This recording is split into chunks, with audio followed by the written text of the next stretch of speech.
Viewers, இன்றைக்கி நம்ம என்ன செய்ய போகிறோம்னா பீட்ரூட் பொரியல் செய்ய போகிறோம். அதை எப்படி செய்கிறதுன்னு பார்க்கலாம் வாங்க. பீட்ரூட் பொரியல் செய்ய தேவையான பொருள்: பீட்ரூட்டு, வெங்காயம், கருவேப்பிலை, வரமிளகா, தாளிப்புக்கு கடுகு, பச்சைக்கடலைப்பருப்பு, எண்ணெய், உப்பு. இதுதான் செய்ய தேவையான பொருள். வாங்க எப்படி செய்யுதுன்னு பார்க்கலாம்.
தண்ணி ஊற்றக்கூடாது, இப்படி எண்ணெயிலே வணங்கணும்.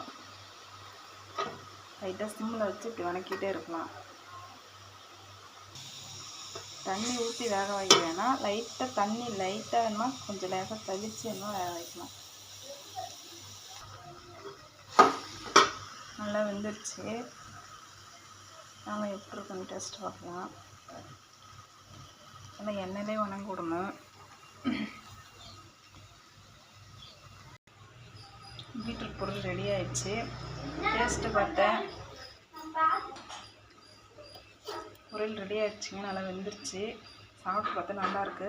இது சாப்பாட்டுக்கும் தொட்டுக்கலாம், இது சாப்பாட்டில் போட்டு பிணைஞ்சும் சாப்பிட்லாம்.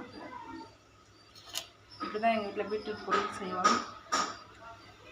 இது மாதிரி செஞ்சு பாருங்கள். உங்கள் வீட்டில் பிடிச்சிருந்தால் லைக் பண்ணுங்கள், ஷேர் பண்ணுங்கள், கமெண்ட் பண்ணுங்கள்.